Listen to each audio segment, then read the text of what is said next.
here at home. Okay. Party, but the other, but.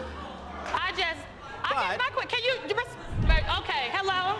Excuse me. Election cycle. These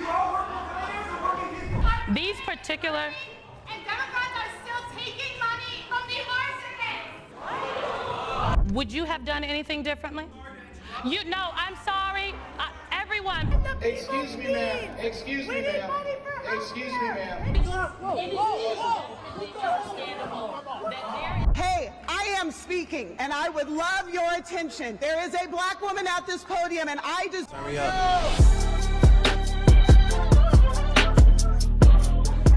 Welcome back to the Craig Van Watson Show, where we break through media noise, keep it real, while everyone else puts that sugar coating on it. And tonight, oh baby, we got a good one. So the Democrats just had their first big event since Trump obliterated them in the 2024 election. This was a moment for them to regroup, refocus, and convince America that they had their you-know-what together. Instead, we got an absolute circus going on. It's a dog and pony show. There's protests going off, there's chaos everywhere, and singing, yes, singing from one of the panelists, and MSNBC getting steamrolled by their own base. I'm talking about drugged through the mud, taken to the water, and we watched the whole thing so you didn't have to. Check it out. We'll begin with the opening statements. Each candidate will have 30 seconds. It is my desire to be the next DNC chair, and I just want to give you all a little bit of something that's been on my heart here over the last couple of days. You fight on, you fight on, you fight on, you fight on. When your government is doing you wrong,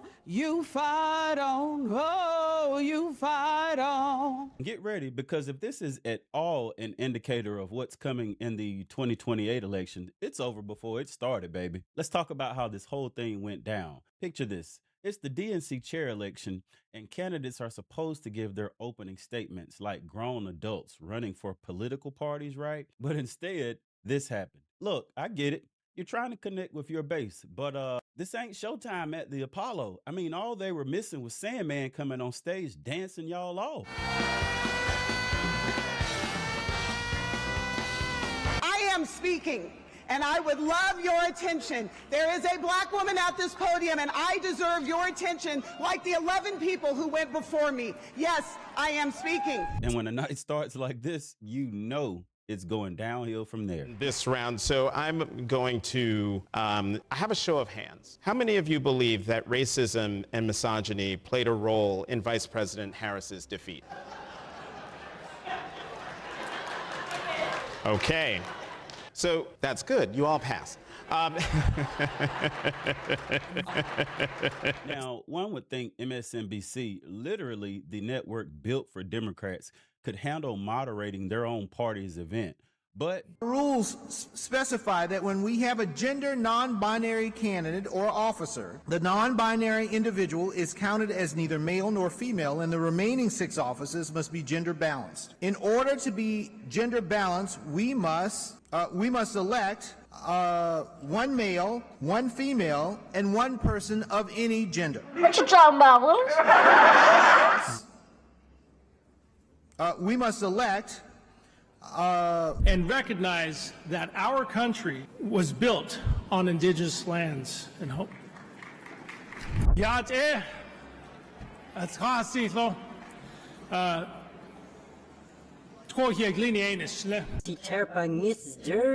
of Marf Ryu Rao. Sorry I was late. I got pulled over for a DEI on my way over. We need a big tent. Everyone's voice matters, but I am speaking now. I'm going to kick off our questioning tonight. And I will just have you know, we are going to ask the questions from this stage. There will be a moment where we will take questions from the audience, but I would ask... Thank you so much. We appreciate your enthusiasm. We are going to ask the questions from this stage. We'll ask that you please take a seat.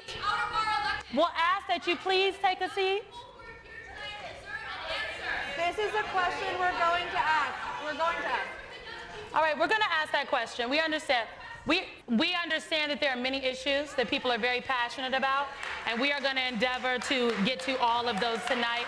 I will note that candidates will have 90 seconds to answer each question. And again, we won't ask everyone. As soon as things kicked off, their own base turned on them. And Simone Sanders, she tried, or I think she tried, but it was bad, y'all. This was like watching Star Trek and the cyborg part where they go, resistance is futile. And I will resist you with my last ounce of strength. Strength is irrelevant.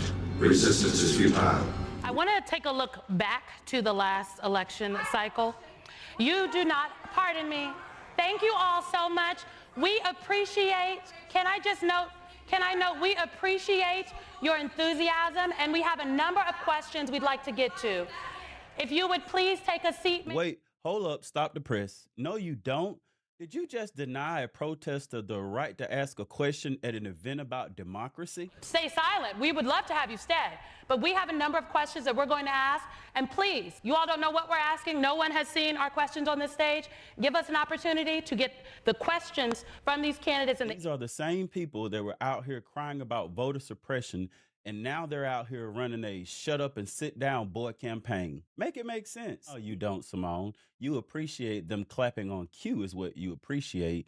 You don't appreciate when they turn on you like a bad horror movie plot twist, though. That we all know you want.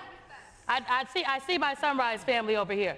Give us an opportunity to ask the questions, please. Thank you. As I was saying.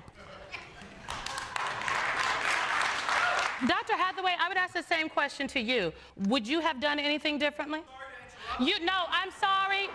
Everyone, please. We cannot. I am going to ask. Everyone, please. We cannot. I am going to ask if the audience would please give us an opportunity to ask the questions. And if you are not going to give us an opportunity to ask the questions, we are going to simply ask you to leave. We will not be able to get through this evening. We will not be able to get through this evening if you all continue to interrupt. Our planet is running out of time. Our planet is running out of time to count. And we are running out of time in this forum. And now let's get to one of my favorite pieces of this hypocrisy. A protester gets up and starts screaming about billionaires buying elections, and the MSNBC moderators, they panic. They don't want that smoke. Oh, y'all don't really want to talk about this one? If anyone else feels the need to disrupt, please stand up and do it right now. I want to give you your opportunity. I want to give you your opportunity. Do it right now. Do it right. That being said, I hope we don't see any more disruptions. I'm so sorry, Dr. Hathaway. Please answer the question. I want to ask specifically about something that came up. We're going to continue to go forward. I want to ask specifically about something that came up during the election, and I will direct this question to you, Governor O'Malley, and to you, Mr. Martin. We're going to continue to go forward. About 1/3 of Donald Trump's advertising, campaign advertising in October of 2004, pardon me, well, wait a second.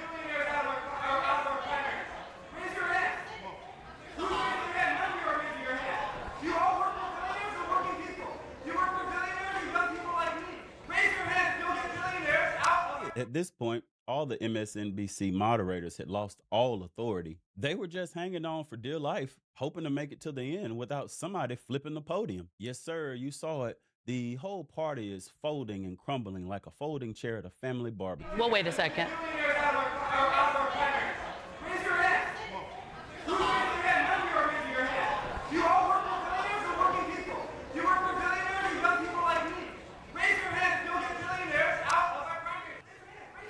Thank you. So we're going to continue on. Again, about 1/3 of the Trump campaign advertising in October of 2024 was dedicated to, and I'm going to use quotes here, gender-changing surgeries for a small number of trans, incarcerated, and undocumented immigrants.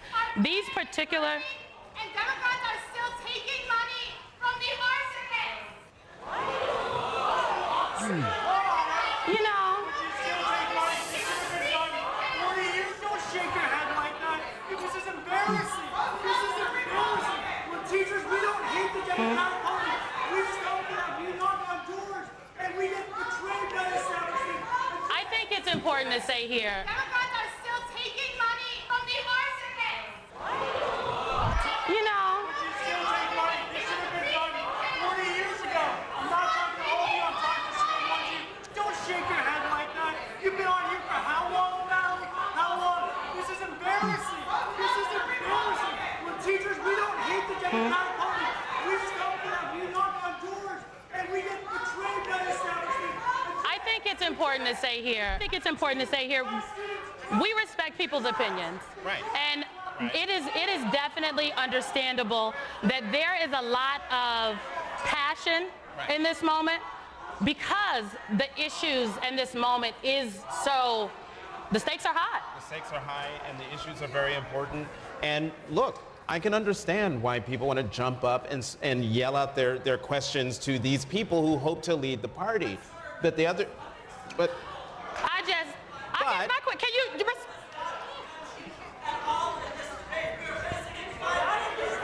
let's talk about the climate emergency. Okay, hello.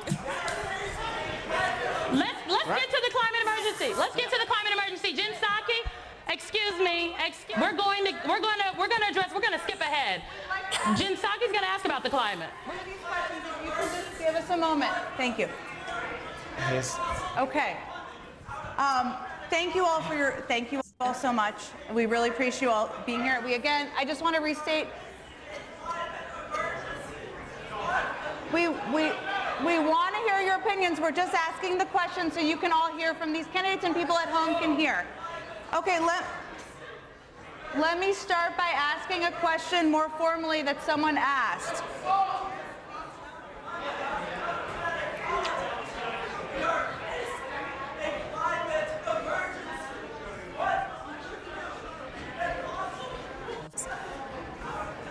Thank you all. Obviously, fundraising, as you all know, is a big part of the role of the Democratic National Party's chair.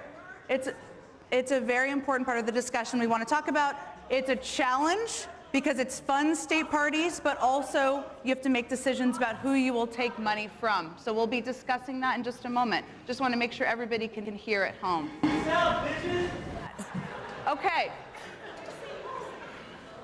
Okay, let me this question on the fundraising front, because it was asked before, and again, we respect the passion. These are important questions, and we want to get to them as we said we would. Please raise your hand if you would be for supporting a ban on corporate PAC donations to the Democratic National Committee. Okay, and let's have a discussion about this. Mr. Martin, you said that there are a lot of good billionaires out there who have been with Democrats, who share our values, and we will take their money. But we're not taking money from those bad billionaires. What is a good billionaire and what is a bad billionaire in your view? I will make this commitment to everyone. I will work my ass off to make sure we push to get the corrosive impact of money out of politics. We've got to change this. We raised and spent over $10 billion just last year in 2024 on elections on the Democratic side. And the presidential race, $2.5 billion. It's obscene. We've got to reverse course. We also have to win elections, not at any expense. We got to get dark money out of politics. We got to end Citizens United. We need a complete overhaul of our campaign finances. And my commitment is we will not take money from corporations that are union busting. We will not take money from corporations that are polluting our planet. We will only take money from people who share our values. That's a DNC that I'm going to lead. Excuse me, ma'am. Excuse me, ma'am. Excuse me, ma'am. Security, please. Stop taking oil money! Get out my way!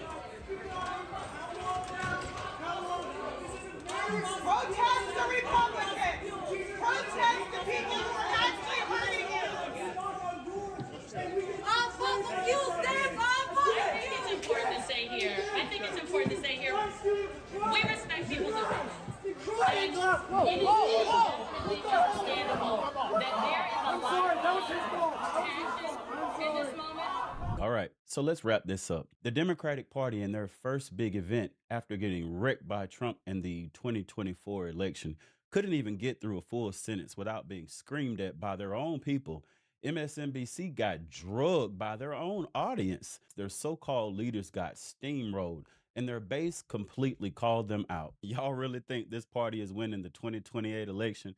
They're already getting outpolled by J.D. Vance, and we're 3 years out from the next election. Good luck with that one. Buen suerte. If you want real, unfiltered coverage, hit that like button, hit that subscribe button, and hit that notifications bell so you don't miss any more. I'll catch y'all in the next one. God bless. Listen.